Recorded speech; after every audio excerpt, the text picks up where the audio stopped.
E aí, alunos, sejam bem-vindos. Eu sou a professora Rafaela Pinheiro, professora do componente de Educação Física. Vamos então ver o que nós temos na nossa aula. Aula 7, revisão e avaliação. Muito bem, então hoje a gente já sabe que a gente vai revisar os principais conteúdos vistos até aqui nessa unidade. Então, vamos de aula.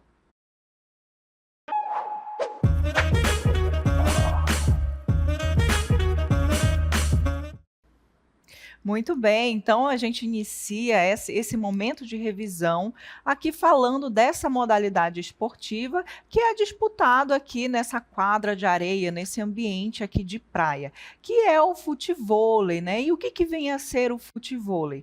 Bem, o futevôlei ele é um esporte de rede que foi criado aqui no Brasil e vai fazer ali uma mistura de duas modalidades muito conhecidas no nosso país, que é o futebol e o voleibol.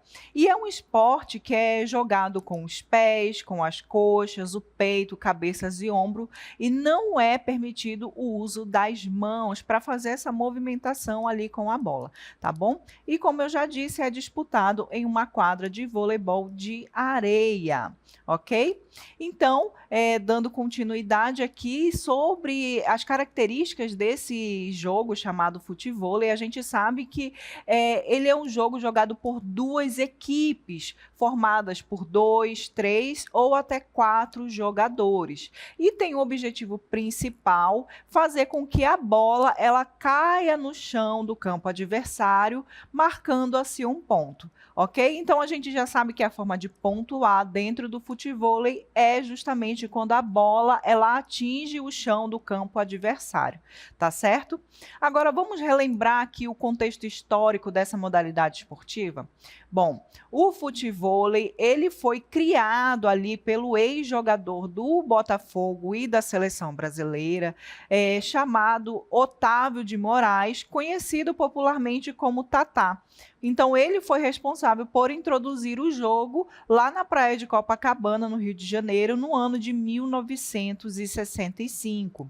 E uma curiosidade que eu trouxe aqui para vocês é que naquela época era proibido, né, jogar a linha de passe, né, que é aquela prática esportiva em que os jogadores trocam passes entre si, né, e o jogo de futebol ali na praia. Então, nessa época era proibida essa prática. E o que o Tatá fez? Ele foi lá e decide jogar em uma quadra de vôlei com rede, campo delimitado, e isso já era permitido na época. Então, através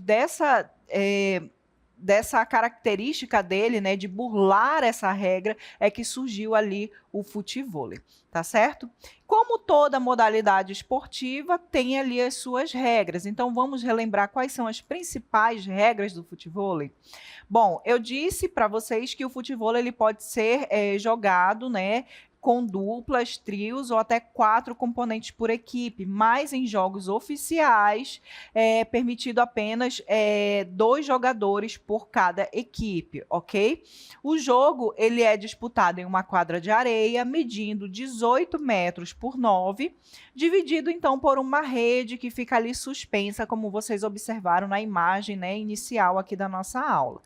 É proibido tocar na bola com as mãos e braços, sendo permitido pés, pernas, tronco e cabeça. Essa característica aí a gente pode observar que ela se assemelha muito à característica do jogo do futebol, né? Que o futebol a gente pode jogar, tocar com a bola em qualquer parte do corpo, menos nos braços e nas mãos, ok?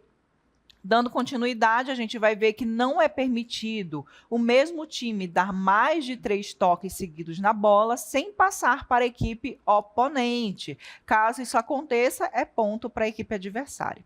A partida ela vai ser dividida em 3 momentos, ou seja, em 3 partes, que recebem o nome ali de set. E cada set ele vai pontuar até 18 pontos. E vai vencer aquele set a equipe que tiver 2 pontos de vantagem. ok? Então aí a gente conseguiu relembrar as principais regras que vão ali fazer com que a dinâmica do jogo do futevôlei aconteça, né, de uma maneira mais justa ali entre as equipes. Agora vamos relembrar os principais fundamentos que vão dar ritmo a esse jogo? Vamos ver então aqui no vídeo que a gente começa aqui com o saque. O saque, ele vai iniciar todo o jogo ali do futevôlei, tá certo? Então, o jogador ele vai iniciar o jogo jogando essa bola para o campo adversário através desse passe, desse fundamento chamado passe, ok? Como vocês estão observando aí na imagem. Agora que ele fez o saque, né, que ele sacou e passou essa bola por cima da rede, essa bola ela chegou ali no campo do adversário, na quadra do adversário. O que o adversário ele vai fazer? Ele vai recepcionar essa bola. Então, a recepção ela vai ser justamente essa ação de executar o passe com qualquer parte do corpo, exceto com mãos e braços, para o parceiro, para que este consiga fazer o levantamento ou ataque de forma mais fácil, como vocês também observam aí na imagem, ok?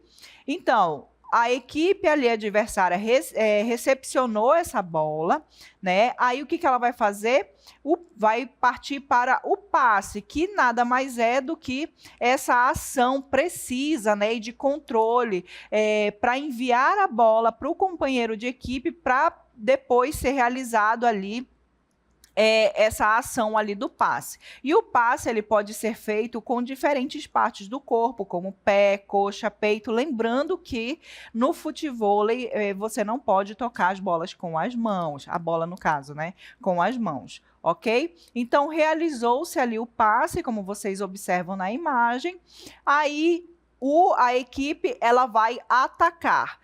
O ato de atacar é justamente lançar essa bola na quadra oposta, ou seja, na quadra adversária, para marcar ali o ponto. E esse ataque ele tem que ser feito de uma maneira que dificulte a defesa de quem está recepcionando essa bola, ou seja, da equipe adversária, tá certo?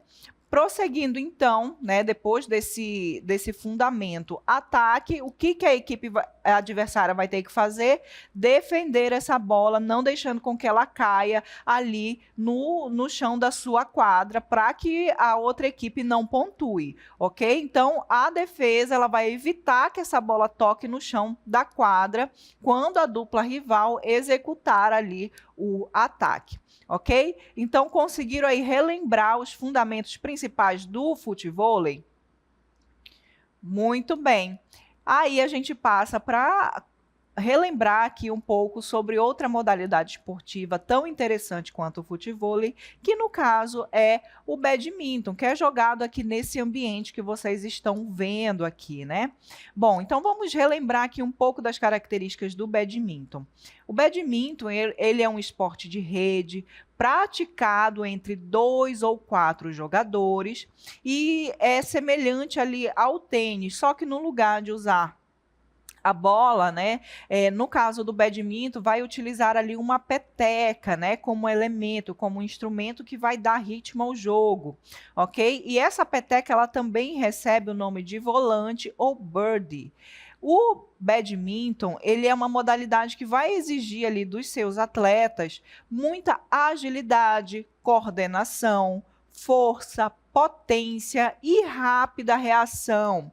Então, vocês conseguiram observar aí nas nossas aulas que o badminton, ele é uma atividade, ele é um esporte muito rápido, né? A peteca, ela chega a alcançar ali uma velocidade extremamente rápida. Em competições, já teve ali, como eu trouxe também como curiosidade para vocês, que em competições oficiais, essa peteca ela já chegou a atingir 400 km por hora. Então, imagine só a velocidade que a peteca atinge durante um jogo. Isso vai exigir do atleta, né, que ele seja muito ágil, que ele tenha ali as tomadas de decisões acontecendo em milésimos de segundo, porque imagina só, essa movimentação toda acontecendo de maneira tão rápida, que se você não tiver essa agilidade, essa velocidade, esse tempo de reação muito bem trabalhado, provavelmente você já está ali em desvantagem com relação ao oponente, tá certo? Agora vamos relembrar um pouquinho da história do badminton?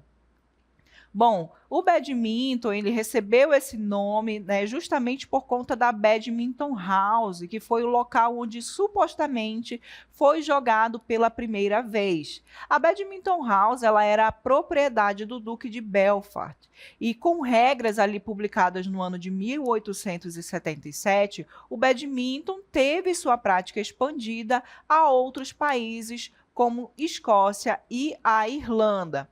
E lá entre os anos de 1887 e 1890, houve revisões nas regras do esporte que passou a ter o formato como nós conhecemos nos dias de hoje. Muito bem, então aí a gente conseguiu relembrar como é que começou, né, o badminton, como é que ele foi criado, onde ele foi criado. E agora a gente vai relembrar aqui quais são as modalidades que são praticadas dentro desse esporte, ok? Então, as modalidades existentes no badminton, elas vão ser classificadas de acordo com o sexo e com a quantidade de atletas que vão estar disputando aquela partida. Tá certo? Então, como modalidade, nós vamos ter as modalidades simples, masculino e feminino, ou seja, individual, né? Em duplas, masculino e feminino, e também mista, né? Obviamente, compondo ali uma pessoa do sexo masculino e outra pessoa do sexo feminino, ok? Então, nós temos ao todo ali 5 modalidades que contemplam essa modalidade esportiva aí chamada badminton. Agora, como regras do badminton, vamos relembrar quais são as principais regras desse jogo.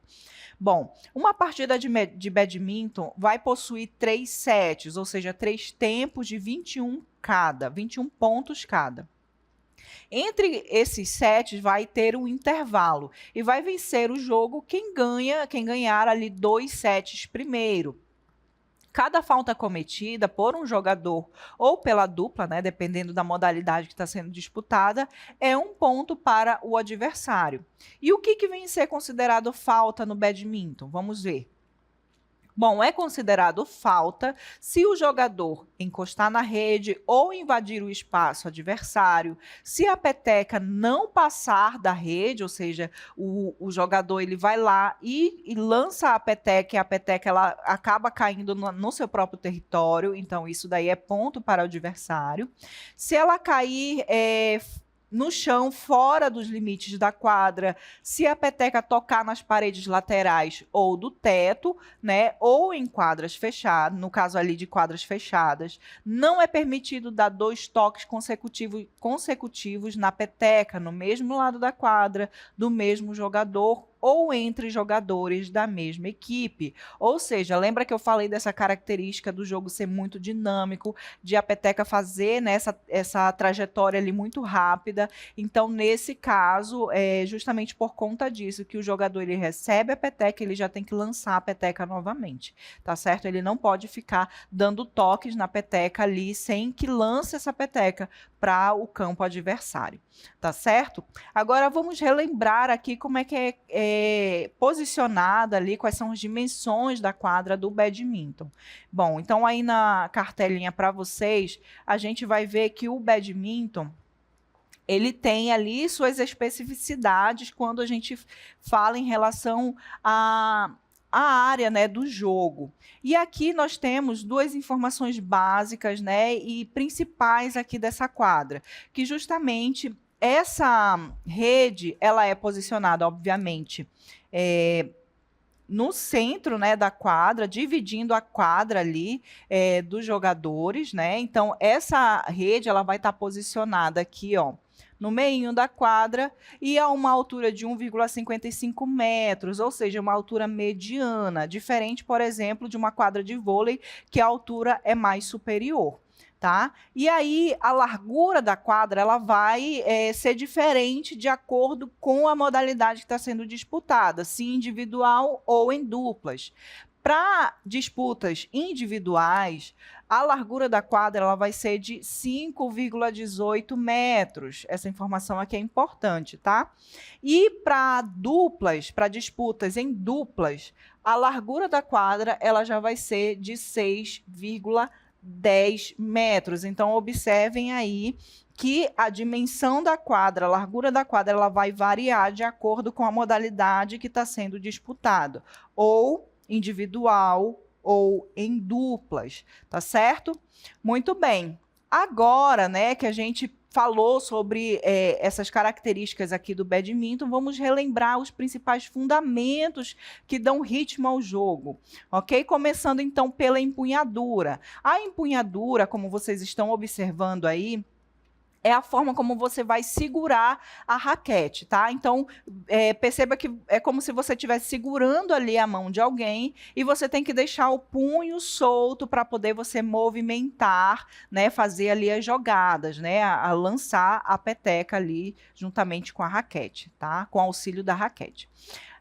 Então, o próximo fundamento que a gente vai ver é o saque ou serviço, ok? Bem, o saque ou serviço, ele deve ser feito sempre em trajetória diagonal, ou seja, se o atleta ele lança essa peteca da esquerda, ele tem que lançar para a direita, ou seja, sempre na diagonal, tá certo? E é o saque que vai dar início ali à partida, ok? Então, observem aí direitinho como é que é feito o saque, para a gente passar para o nosso próximo fundamento.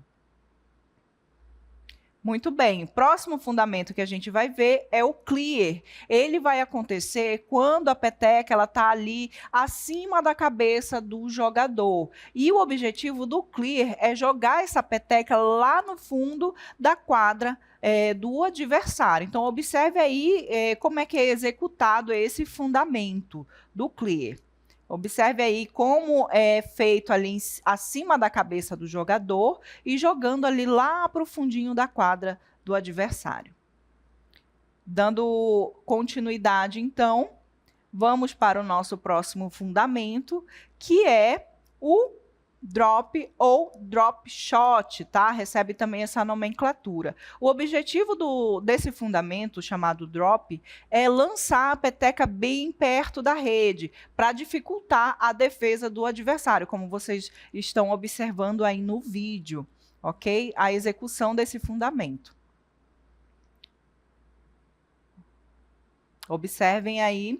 E aí a gente vai passar para o nosso próximo fundamento, que é o smash, ok? O smash acontece quando essa ação, essa execução, ela é feita golpeando a peteca com precisão e força. Então, é uma jogada bem agressiva. E ali vai simular como se fosse mais ou menos a cortada no voleibol. Por quê? Porque ela vai vir de cima para baixo, é uma jogada mais agressiva, como vocês vão observar aí no vídeo, estão observando aí no vídeo que está passando, ok?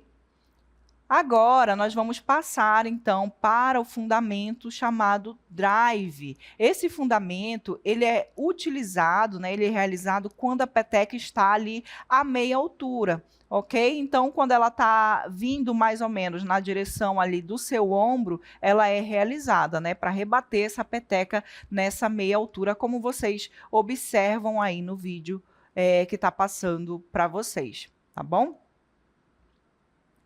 Muito bem, então, agora nós vamos passar para o outro fundamento, que é o lob. Ele é utilizado no badminton quando a peteca é lançada bem próxima à rede, ok? E o próximo fundamento, como vocês vão observar, tem esse mesmo objetivo do lob, só que a diferença entre eles é que, no caso, o net shot, o objetivo é devolver essa bola próxima à rede, dificultando a defesa do adversário, ok? Então, espero que vocês tenham conseguido relembrar ali os principais fundamentos do badminton. E agora a gente vai relembrar também outra modalidade esportiva, que é o Muay Thai.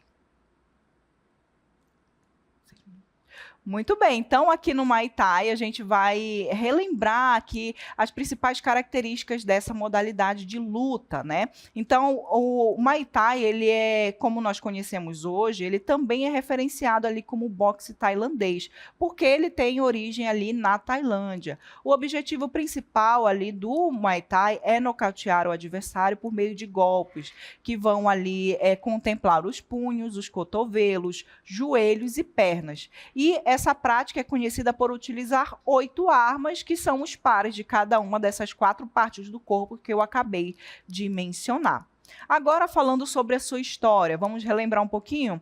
Bem, a sua história ela vai começar há cerca de 2.000 anos, quando agricultores buscaram formas de se defender em guerras e invasões lá na Tailândia. Dentro da história, nós temos figuras importantes, como a figura do Naika Nong Thong, que é uma das figuras mais famosas do Muay Thai, que quando ele foi capturado, foi desafiado a lutar contra os birmanenses e com desempenho magnífico venceu diversas lutas seguidas, ganhando reconhecimento e tornando-se o pai do Muay Thai. Outra figura é o rei Prachaussua, que governou no início do século XVIII. Ele era entusiasta da luta e um exímio lutador. Lá em 1930, foram definidas regras para o Muay Thai, que começou a se popularizar não somente na Tailândia, mas no mundo todo. Então, a partir daí, nós conhecemos o Muay Thai como esse esporte de combate. Ok? Agora falando sobre a graduação no Muay Thai. Observem essa figura e vejam aí que eles estão utilizando, né, essa corda trançada aqui amarrada no braço, né? E aqui no Brasil, essa graduação ela é feita dessa forma. Lá na Tailândia, eles não graduam, né? Não tem essa graduação como é feita aqui no Brasil. Agora vamos conhecer como é feita de fato a graduação aqui no Brasil. Bom, os lutadores do boxe tailandês, eles não são diferenciados por graduação, porém no Brasil a classificação dos lutadores por níveis foi estabelecida e segundo a Confederação Brasileira de Muay Thai é dada da seguinte forma. Então, como vocês vão observar aqui, essa graduação ela é feita em 11 níveis, tá? Que vai aqui, ó, desde branca até preta, branca e vermelha, que é o mais alto grau ali do Muay Thai. Essa graduação, então, ela vai ser identificada através justamente dessa corda trançada aqui em diferentes cores de acordo com o nível do atleta. Agora, falando sobre os equipamentos, nós vamos ver que existe a utilização de luvas, protetores bucais, caneleiras, bandagens e coquilhas, né? E são usadas ali com o intuito de garantir a integridade física do praticante. Relembrando, então, as principais regras do Muay Thai, nós vamos ver que é proibido morder, cuspir, arranhar, beliscar ou atirar o adversário ao chão de forma intencional. Os golpes abaixo da linha da cintura são permitidos, porém não são permitidos golpes nos genitais utilizando o joelho. É proibido atacar o adversário que esteja no chão. É permitido o clinch, ou seja, agarrar o adversário para aplicar golpes, porém o clinch não pode ser mantido por mais de 5 segundos. Os golpes são permitidos apenas com os punhos, cotovelos, joelhos e pernas, sendo proibido golpear com a cabeça, ombro, braços ou mãos abertas. Os lutadores devem usar luvas e protetores bucais durante a luta. A luta é dividida em 5 rounds de 3 minutos, com um intervalo de 2 minutos entre eles. Se um lutador sofrer uma queda, o árbitro contará até 8 antes de prosseguir com a luta. Se o árbitro considerar que o lutador não está mais em condições de continuar a luta, ele poderá encerrá-la e se a luta terminar em empate, um round extra será realizado para decidir o vencedor. Agora, falando sobre golpes e técnicas, nós temos ali os socos, que é o jab, direto, cruzado e uppercut, cotoveladas, né? Nós temos também ajoelhadas, né? E outros fundamentos aí que a gente vai ver aqui agora, representado através de um vídeo. Olá, eu me chamo Marcelo, sou professor de Muay Thai. Agora eu vou demonstrar para vocês o jab. Venha comigo. Jab. A mão posterior, ela fica protegendo o lado oposto do rosto para golpes que venham de lá. Tiro um pouco o pulso e volto. Girei e voltei. Direto. Direto. Joguei. Direto. Esse aqui é o direto, tá? E volta para a posição inicial, que é da guarda. Cruzado. Cruzou. Cruzou. Pisou. Cruza e volta. Fazer lateral. Ó. Pisa. Cruza e volta. Upper. Upper. Pisou. Upper. Pisou. Upper. Frente. Pisa. Upper. Pisa. Up. Frontal. Frontal. Essa aqui, ó, cotovelada frontal. Bateu, voltou. Meio passo e volta. Joguei de frente. 1, 2, 3.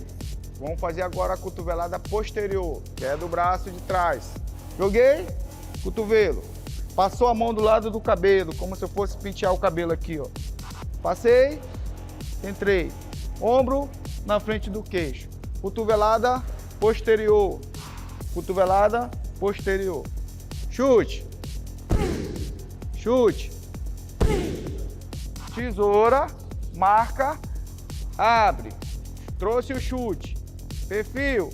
Tesoura, marca, abriu, voltou. Joelho. Joelho. Joelho para frente, levemente o tronco para trás. Bum. Bloqueia. Bloqueia. Sobe a perna e bloqueia. Ó, pezinho chapado. Não posso levantar a perna, senão perco a instabilidade. Ó, 1, 2. Obrigado pela participação. Esses aqui foram alguns fundamentos do Muay Thai que eu utilizei hoje, como jab direto, cruzado, tá? E muito obrigado e até a próxima.